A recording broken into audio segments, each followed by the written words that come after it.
kurangnya informasi nih dok dan edukasi. Pertanyaan yang masih simpang siur ya. Asam mendemineralisasi gigi jadi rapuh. Saya nanya dok, kok gigi saya kenapa jadi berdarah dok gitu. Padahal dok ya,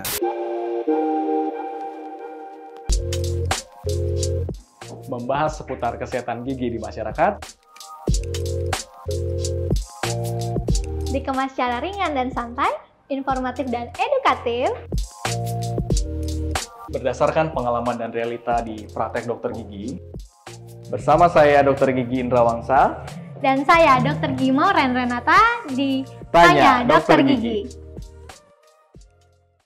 Halo, ketemu lagi di podcast Tanya Dokter Gigi. oke, kita mau bahas apa nih kali ini dok? Masih berhubungan sama video sebelumnya tentang takut ke dokter gigi nih dok. Oke. Ternyata masih banyak banget di luar sana yang masih takut, terus cemas, atau bahkan enggan buat ke dokter gigi. Ya, berarti tentang salah kaprah ke dokter gigi ya. Nah ya banyak banget kan yang salah kaprah nih dok tentang menakutkannya dokter gigi gitu.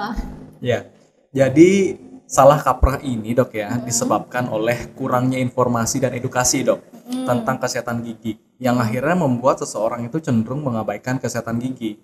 Nah ini termasuk lingkaran yang sebenarnya nggak baik dok. Karena apa?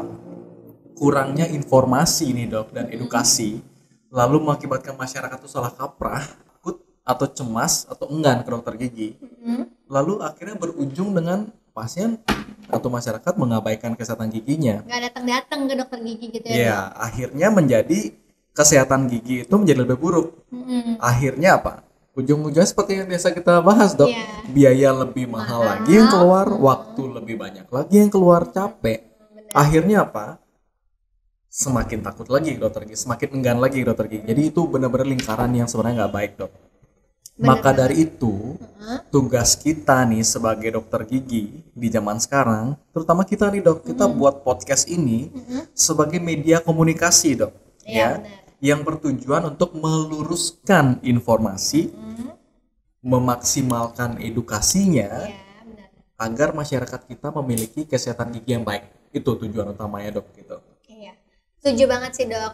Jadi yuk kita lurusin nih tentang salah kaprah ke dokter gigi. Yes. Ada beberapa pertanyaan-pertanyaan yang masih simpang siur ya dok. Maksudnya kayak ternyata nggak kayak gitu, gitu. Saya bukan lebih ke pertanyaan dok, lebih ke kayak pola pikir masyarakat pikir. gitu. Oke. Iya. Yang pertama nih dok, ke dokter gigi hanya kalau sakit gigi. Ya, Salah itu kaprahnya. benar-benar salah kaprah dok. Dokter gigi itu memang mengobati sakit gigi dok, ya. Sakit gigi itu kan menandakan gigi itu sudah dalam keadaan yang lebih parah dok ya. Alangkah baiknya melakukan pencegahan dan perawatan daripada pengobatan gitu. Contoh nih dok ya, dalam membersihkan karang gigi, saat ada masalah, meskipun 2 atau 3 bulan, ya kan, lebih baik kunjungi saja dokter gigi, tidak mesti menunggu 6 bulan. Dokter gigi menyarankan kunjungilah dokter gigi Anda minimal 6 bulan sekali. Itu kita lurusin nih dok, maksudnya apa? Dengan keadaan sudah maintenance yang baik, perawatan yang baik di rumah, seperti apa itu dok? Sikat gigi 2 kali sehari minimal ya, pagi setelah sarapan, malam sebelum tidur, menggunakan benang gigi ya kan, berkumur setelah makan. Itu 3 poin pentingnya. Kalau perawatan itu sudah dilakukan dengan baik, logikanya kan tidak ada masalah. Ada atau tidak ada masalah, tetap kunjungi dokter gigi 6 bulan sekali. Tapi kalau ada masalah nih dok, dalam 2 atau 3 bulan, ya langsung kunjungi gitu loh. Jangan ditunggu sampai 6 bulan gitu ya dok. Sampai udah lupa tuh sakitnya. Benar, hilang, karena gitu. logikanya kalau kita sakit gigi, itu minum obat pereda nyeri, sakitnya hilang. Benar. Pada saat sakitnya hilang, pasien udah nggak pengen lagi ke dokter gigi. Gitu. Itu salah kaprahnya yang pertama dok. Oke dok, itu yang pertama. Yang kedua, salah kaprahnya, the most common mistake nih, orang-orang yang mikirnya scaling tuh buat gigi berlubang. Ya banyak banget seperti itu dok. Saya habis scaling gigi saya jadi lubang dok, gitu. Gimana ceritanya dok? Coba diluruskan. Oke. Membersihkan karang gigi Alat yang dipakai itu namanya scaler, Dok. Kalau Bukan dokter bur gigi. ya dok Bukan. ya. Yang kita lakukan perawatannya namanya scaling and cleaning gitu kan ya. Jadi scaler ini dia ada vibrasinya, Dok, ada getarannya. Getaran dari scaler ini tidak membuat gigi terkikis, Dok. Itu pertama, ya. Gigi terkikis itu pada saat scaling karena gigi seseorang sudah dalam keadaan yang rapuh karena proses demineralisasi gigi. Demineralisasi ini disebabkan oleh pasien atau masyarakat tidak menjaga kebersihan giginya dengan baik. Kalau kita gambarkan nih keadaan umumnya, makanan nempel di permukaan gigi, terjadi asam mendemineralisasi gigi jadi rapuh. Jadi pada saat di scaling, gigi yang sudah rapuhnya menjadi terkikis seperti itu. Jadi scaler itu tidak mengikis gigi, tapi giginya sudah dalam keadaan rapuh sebelumnya. Yang terlepas pada saat kita melakukan scaling gigi itu bukan bagian gigi yang pecah ya, tapi karang gigi yang terlepas. Karena dia keras kan mungkin di benaknya atau dalam pikirannya Itu adalah gigi gitu. ya, apalagi setelah dirasakan pakai lidah setelah scaling Kok bolong-bolong lubang-lubang. gitu. Itu sensasi biasanya setelah scaling gitu ya dok. Biasanya gigi depan yang Ya. lebih terasa karena udah numpuk karang giginya lama, jadi gusinya turun kan Betul, dok. betul. Nah gusinya yang turun itu jadi akhirnya karang giginya mengisi ruang yang kosong itu Iya. dok. Jadi sensasi setelah di scaling bolong atau Menjadi- ada rongga. Ya, menjadi Atau sensasi renggang gitu ya. gitu. Ya. Oke. Terus yang ketiga nih dok, salah kaprah tentang scaling buat gusi menjadi berdarah. Ya, bisa dibilang itu banyak pasien yang berpikir seperti itu, Dok. Dok, setelah habis perawatan, Terus kumur. pasien nanya, "Dok, kok gusi gigi saya kenapa jadi berdarah, Dok?" gitu. Padahal, Dok ya, sebelum pasien datang ke praktik dokter gigi dengan adanya karang gigi yang menumpuk itu, waktu sikat gigi dan menyedot-nyedot air ludah itu pun sudah ada perdarahan. Gampang berdarah gitu ya dok ya. Gusinya gampang berdarah. Nah, gusi berdarah itu sudah terjadi sebelum proses scaling itu, ya kan? Itu karena penumpukan karang gigi yang bahkan di permukaan gigi yang terlihat, bahkan sampai di bawah permukaan gusi, artinya di bagian yang tidak terlihat, itu akhirnya membuat radang gusi, Dok. Iya. Nah, radang gusi ini gejala khasnya ya, satu ya, gusi bengkak. Lalu Gusi kemerah. bengkak tuh kayak tebel-tebel gitu ya dok gusinya. Betul. Artinya tidak dalam kondisi normal. Dia ada pembesaran gusi ya. Lalu terlihat kemerahan yang tidak normal, ya kan? Gusi yang normal itu warnanya pink pucat, Dok. Ya, kalau ini udah kemerahan apalagi di area leher gigi itu aja itu udah bukti bahwa ada kemerahan karena radang gusi. Lalu proses membersihkan karang gigi yang bersembunyi di bawah gusi itu, Dok ya. Kita harus membersihkan sampai ke bagian itu. Terkadang perdarahan itu perlu kita buat untuk memunculkan ya jaringan lunak Iya. di mulut itu menjadi lebih sehat, Dok. Waktu nanti setelah penyembuhannya. Penyembuhannya. Ya. Itu sih, Dok. Jadi sebenarnya bukan perdarahannya sudah terjadi sebelum proses scaling karena pembengkakan karena karang gigi yang menumpuk. Lalu pembersihannya pun kita Harus bersihkan dalam. sampai dalam. Bener Dan banget. perdarahan itu terkadang perlu kita buat. Justru kalau nggak dibersihin sampai dalam itu nggak akan gusi yang bengkak tadi nggak akan sembuh gitu ya dok Betul. ya, karena karang gigi masih di bawah gusi. Iya.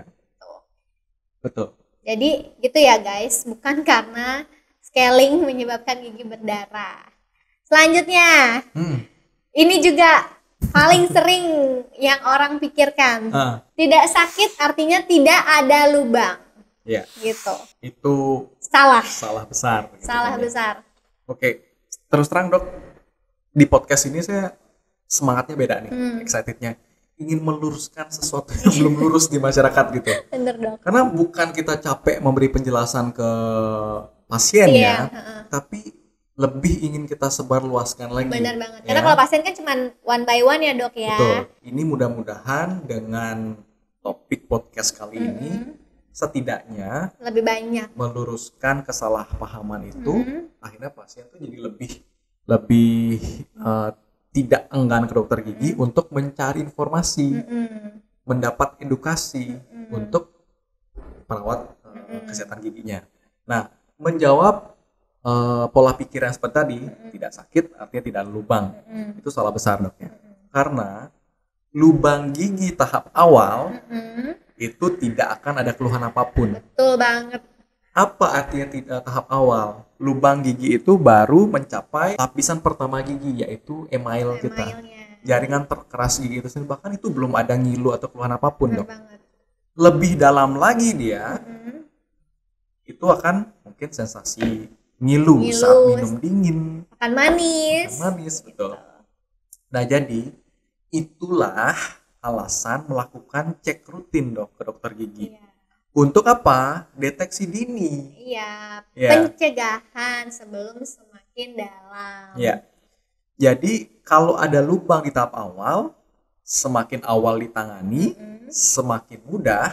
Jadi kalau ilustrasinya di dalam praktekannya, Dok ya. Iya. Waktu kita melakukan pembersihan karang gigi, nah Pak Ibu hati-hati ya, ini ada gigi yang sudah lubang tahap awal. Iya. Lebih baik nanti dijadwalkan untuk melakukan penambalan gigi sebelum ini jadi tambah parah dan menimbulkan keluhan. Jadi pasien biasanya mikir, ada-ada aja dokternya. Iya, disangka dokternya mengada-ngada. Iya. Padahal soalnya saya nggak sakit, Dok. Masa sih gigi saya lubang? Saya Betul. sikat gigi 2 kali sehari. Kayak gitu selalu. Itu jawaban paling sering. Karena pasien kadang-kadang gini juga, selama hidupnya sudah melakukan maintenance yang baik, tidak pernah sakit gigi dan tidak pernah merasa ada lubang gigi. Gitu. Sangat disayangkan ya, Dok ya, rajinnya kunjungan dokter giginya tidak menginfokan, memberikan informasi ke pasiennya bahwa ada gigi-gigi yang rawan dan lebih baik, lebih cepat ditangani dengan perawatan pencegahan, gitu, Dok.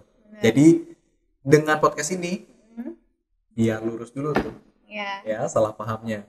Jadi bukan berarti dokternya mengada-ada, karena dokter gigi wajib untuk memberikan informasi ke pasien. Itu pertama ya. Benar. Oke, Dok. Oke, udah jelas ya. Jadi nggak harus ada sakit baru ke dokter gigi, terus nggak percaya kalau nggak ada lubang. Betul. Ya, Dok ya. Nah, salah kaprah berikutnya, Dok. Ada juga nih yang bilang gigi nyeri berarti gigi berlubang. Bener nggak tuh, Dok? Bisa ya, bisa tidak. nggak? Oke. Tapi pola pikir yang kalau dianggap gigi nyeri berarti gigi berlubang itu tidak sepenuhnya benar. Jadi gigi nyeri itu memang salah satu tanda gigi berlubang, tapi tidak selalu gigi yang nyeri itu adalah indikasi gigi berlubang, Dok. Karena ada banyak alasan kenapa nyeri atau sensitif pada gigi, gitu kan. Bisa saja satu, karena sensitivitas gigi, karena apa? Penurunan penyusutan gusi dan tulang gigi. Akhirnya bagian leher gigi yang harusnya terlindungi menjadi tersingkap. Bagian itu kalau terkena rangsangan dingin dari udara atau air, dia akan terasa ngilu atau sensitif. Lalu bisa jadi ada peradangan pada gusi, Dok, gitu ya. Artinya kayak tadi misalkan karena ada penumpukan karang gigi, akhirnya gusinya ngambek, akhirnya susut, ya kan? Akhirnya terjadi bagian gigi yang harusnya tercover atau terlindungi, dia tersingkap, akhirnya membuat gigi sensitif. Kuncinya adalah apa? Apapun keluhannya, tanyakan aja ke dokter giginya, jangan disepelekan, ya kan, Dok? Karena apapun keluhannya bisa jadi mengindikasikan sesuatu yang lebih parah. Jadi gitu guys, bukan ayang doang yang bisa ngambek, gusi juga bisa ngambek. Dia turun ke bawah, jadinya ngilu gitu. Ya kan, Dok ya? Oke, berikutnya. Salah kaprah jika tambelan copot tidak perlu dibuat lagi, cukup ditambal ulang. Jika tambalan copot tidak perlu dibor lagi, cukup ditambal ulang. Kan ada tuh, Dok jangan dibor lagi, Dok, saya nggak mau dibor lagi, bisa nggak langsung ditempel aja gitu, ada permintaan, Dok. Tapi sebelum kita meluruskan, Dok ya, harus dicari tahu dulu kenapa pasien bisa membuat statement seperti itu. Apakah sebelumnya ada trauma, ya kan? Jadi takut dibor Jadi lagi. takut, ataukah pasien merasa seperti tidak mendapat informasi yang baik dari dokter giginya gitu kan ya. Jadi gini dok, tambalan gigi itu dibuat dari bahan yang sebenarnya dapat diandalkan dok. Tidak mudah copot sebenarnya. Perkembangan teknologi zaman sekarang tuh sudah memungkinkan untuk tambalan itu sangat kuat ya. Ditambah dengan perawatan kita yang bagus itu sebenarnya aman bertahun-tahun gitu. Betul banget. Tapi yang menjadi penyebab lepasnya tambalan gigi ini bisa dicari juga apakah memang sepenuhnya lepas, benar-benar lepas begitu atau pecah karena kita punya tekanan kunyah yang besar karena kita menggigit benda keras atau lain-lain. Tapi ada juga penyebab lainnya yang ada perkembangan lubang gigi di bawah tambalan itu atau menyebabkan kerusakan jaringan lebih luas. Nah jadi kalau misalkan ada tambalan lepas, kan akan dicek dulu sama dokter giginya. Bahkan kalau perlu ada pemeriksaan penunjang dok dengan X-ray, ya kan melihat di bawah tambelannya ya betul, dok. ada kerusakan jaringan, ada perkembangan lubang gigi yang meluas, apalagi sampai kena saraf, itu harus benar-benar bersih. Jadi kalau memang dia ada kejadian seperti itu, dokter gigi akan melakukan pembersihan lebih lanjut. Tapi pun kalau tidak ada, ya kan bagian yang ditambal itu perlu dipersiapkan ulang, tidak melulu bisa langsung ditambal begitu saja gitu loh. Selanjutnya, salah kaprah tentang gigi bungsu harus dicabut gitu dok. Gigi bungsu atau wisdom tooth atau molar ketiga ya, ada banyak nama nih dok. Tapi dengan namanya dia wisdom tooth itu sebenarnya kita bisa bilang itu gigi berkah gitu kan. Gigi bonus gitu ya, ada tambahan gigi. Dan kalau dilihat dari fungsinya dok ya, gigi bungsu ini perannya atau fungsinya tidak sepenting geraham pertama dan kedua. Gitu. Jadi ada orang yang tidak punya gigi bungsu, fine-fine aja, nggak akan ada masalah dengan tidak bisa bagus mengunyahnya gitu. Tapi ada orang yang punya gigi bungsu juga sebenarnya tidak melulu ada masalah gitu. Jadi yang perlu digarisbawahi di sini adalah gigi bungsu apakah perlu dicopot? Kita sebagai dokter gigi, saya selalu bilang gini ke pasien dok, kalau gigi bungsu ini tumbuhnya sempurna, tumbuhnya benar, bisa dibersihkan dengan baik, dijangkau dengan sikat gigi dan dibersihkan dengan baik, lalu tidak memberikan masalah, contohnya tidak memberikan rasa sakit, tidak ada lubang, ya sudah, biarin aja. Boleh. Biarkan saja.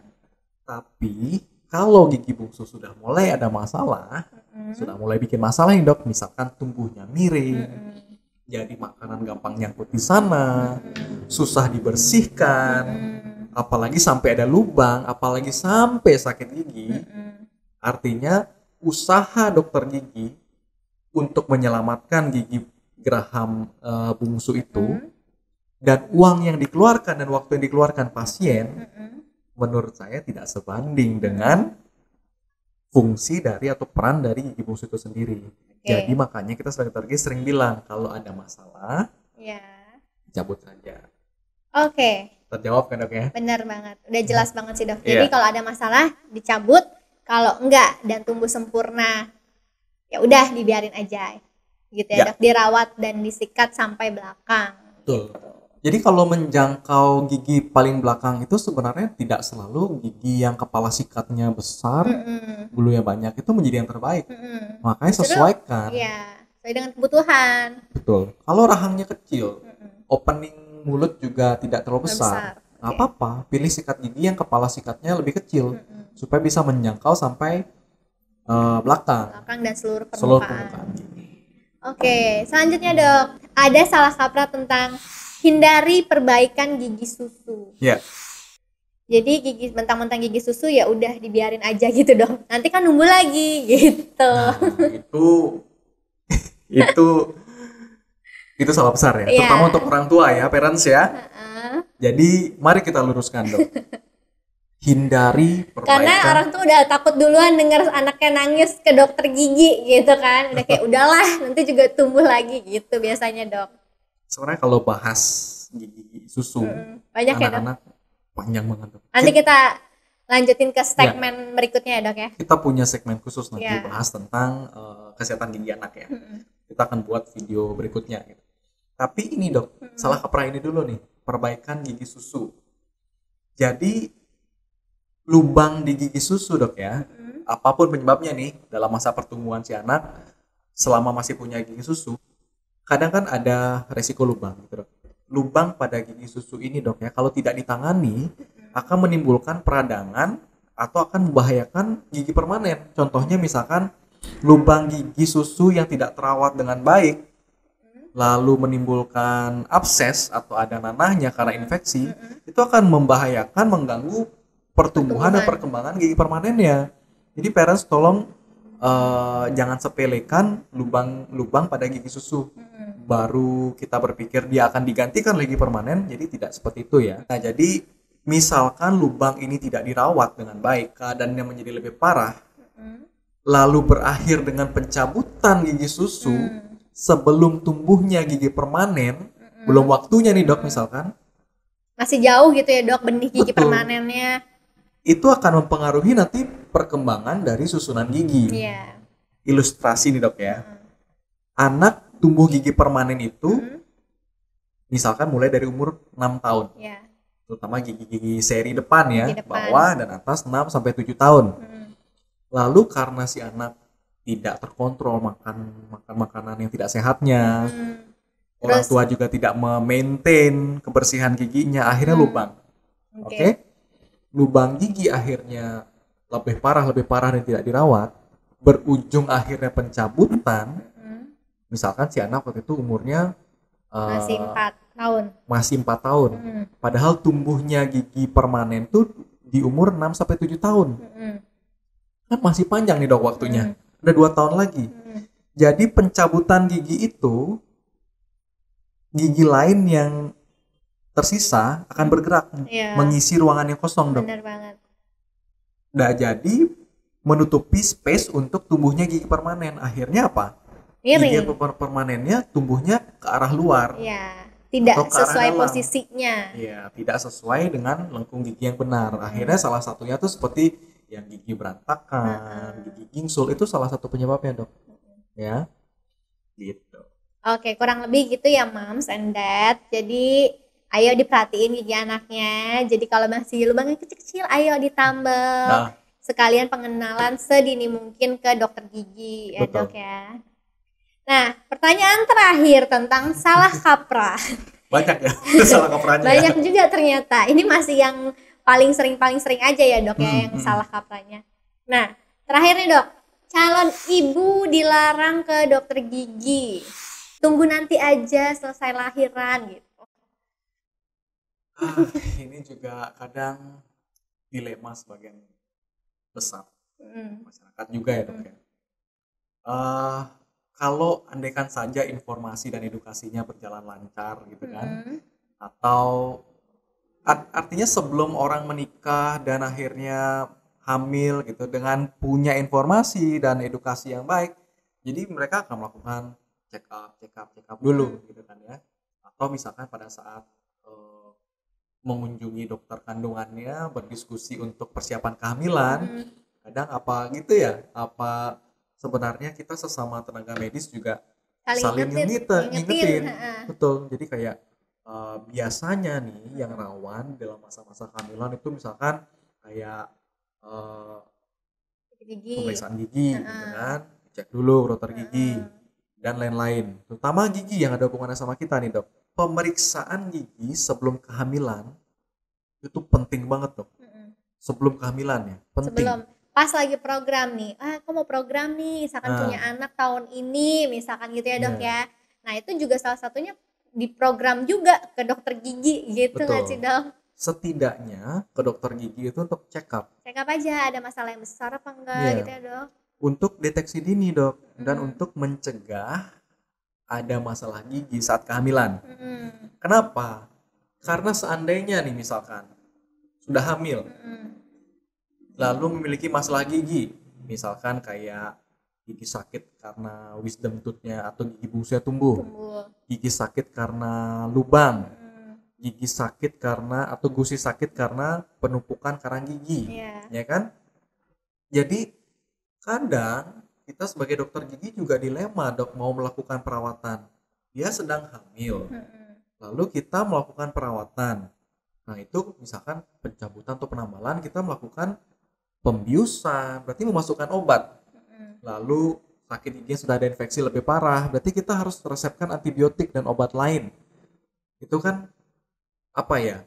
Kita sebagai dokter gigi juga sudah mempertimbangkan perawatan yang kita lakukan, obat-obat yang kita berikan, indikasinya kita memberikan itu sudah lebih besar daripada risikonya sebenarnya. Tapi kalau bisa kan dihindari ya, gitu loh dok maksudnya. Kalaupun terjadi masalah-masalah gigi saat kehamilan, waktu ideal untuk melakukan perawatan itu sebenarnya di trimester kedua dok. Dari 4 sampai 6 bulan itu. Seandainya tidak bisa dilakukan pada saat itu, ya terpaksa banget kita melakukan treatment di luar trimester kedua gitu misalkan. Jika keadaan darurat kan dokter harus terpaksa ya melakukan sesegera mungkin, yang artinya risiko terhadap kehamilan jadi lebih besar gitu kan dok ya. Tapi nggak perlu takut, intinya nggak perlu takut, tetap berkonsultasi saja dengan dokter gigi, dengan dokter kandungan agar semua prosesnya menjadi aman. Karena kalau pasien saya sudah dalam keadaan hamil, ada masalah gigi, sebelum saya melakukan perawatan saya juga kita berkonsultasi juga dengan dokter kandungannya, bagaimana keadaannya dia selama kehamilan kemarin, ada keluhan apa saja, biar kita bisa memperhitungkan. Dokter kandungan dan dokter gigi kita sama-sama tenaga medis, sama-sama bersinergi untuk membantu pasien melewati masa kehamilan dengan baik gitu. Oke, udah terjawab, berarti harus cek sebelum program atau pas lagi program kehamilannya dok ya, sehingga kehamilannya itu nyaman. Betul. Satu lagi dok, saya lupa. Tadi kita bahas tentang kesehatan gigi anak, dan kita punya bakal susun materi untuk topik podcastnya lagi dok ya. Sama dok, dengan masalah kehamilan ini juga kita bahkan punya plan untuk kita langsung tanya sama ahlinya dok ya. Oh iya, nanti ya, jangan lupa tungguin podcast kita. Tungguin podcast kita selanjutnya, karena kita akan bersinergi dengan dokter kandungan menjawab pertanyaan calon momi-momi. Ya, meluruskan informasi dan memaksimalkan edukasinya supaya dengan podcast kita ini masyarakat happy-nya karena apa? Sehat semua giginya gitu kan. Oke, Dokter Indra boleh simpulin nggak tentang podcast hari ini? Oke. Kesimpulan kita di topik podcast kali ini dok ya, salah kaprah kan tadi judulnya. Jadi masyarakat, salah kaprah itu hanya akan menyulitkan diri sendiri ya. Jadi kunjungilah dokter gigi, berkonsultasilah agar mendapat informasi yang nantinya akan berguna untuk menumbuhkan kesadaran tentang kesehatan gigi. Itu yang paling penting. Oke, jangan salah kaprah lagi ya guys. Jadi buat kalian yang punya masalah, jangan lupa konsultasiin dan tanya ahlinya, cek ke dokter gigi, dapetin informasinya biar kalian tuh nggak takut lagi dan kalian jelas apa yang dibutuhin ya dok. Dan jangan lupa buat subscribe YouTube kita dan nyalain loncengnya biar dapat notifikasi dari podcast-podcast kita selanjutnya. Dan jangan lupa like, comment, and share. Dan kita akan hadir lagi dengan informasi-informasi yang lebih banyak lagi ya dok ya di video-video kita podcast selanjutnya tentang seputar kesehatan gigi di masyarakat ya. Sampai jumpa di segmen Tanya Dokter Gigi.